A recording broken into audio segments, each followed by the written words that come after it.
La revue de presse internationale, c'est maintenant avec Ashrène Verdian. Bonjour Ashrène. Bonjour Philomé. On commence votre revue de presse par l'échec de Barack Obama face au lobby pro-armes aux États-Unis.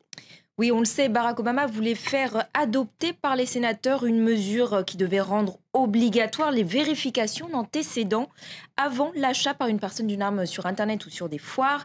La mesure a été rejetée par le Sénat américain et c'est la consécration donc pour le NRA, le fameux lobby pro-armes aux États-Unis. Le NRA qui s'est incroyablement renforcé, nous dit The Economist, et c'est tout le paradoxe américain, Philomé. Les tueries dans des écoles comme la tuerie de Newtown n'y auront rien changé. Paradoxe également car la proposition de loi était pourtant soutenue massivement par les Américains et par une majorité bipartisane au Sénat. Alors comment expliquer cet échec cuisant à ce jour pour Barack Obama? C'est le Britannique Guardian qui donne un élément de réponse ce matin. Alors apparemment, à l'issue d'une enquête menée de front avec une ONG, la Sunlight Foundation, le Guardian s'est rendu compte que 42 des 45 sénateurs qui ont torpillé le projet de contrôle des armes de Barack Obama avaient reçu de l'argent des lobbyistes pro-armes.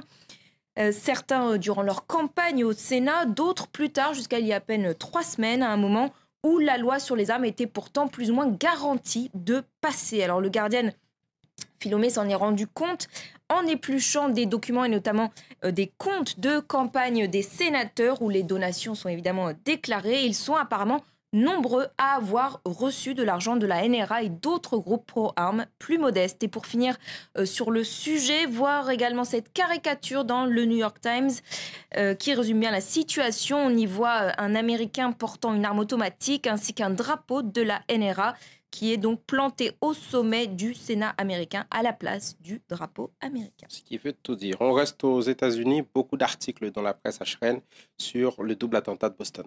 Oui, on essaye un peu de tirer les leçons de ce drame, même si évidemment il est beaucoup trop tôt et que l'enquête est en cours. Mais déjà, le Télégraphe fait un constat amer. Le drame de Boston ne fait que nous rappeler à quel point il est facile de fabriquer une arme destructrice, nous dit-il, et de se procurer sa recette sur Internet pour causer un maximum de dégâts.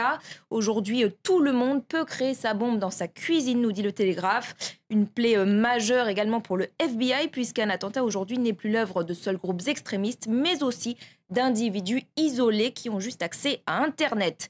Slate, de son côté, sur ce sujet également, s'interroge sur ce que le double attentat va changer sur la manière dont les États-Unis combattent le terrorisme, si la sécurité des Américains va être encore renforcée au détriment de leurs libertés individuelles, comme ça avait été le cas après le 11 septembre. Des pistes de réflexion également à lire sur Slate.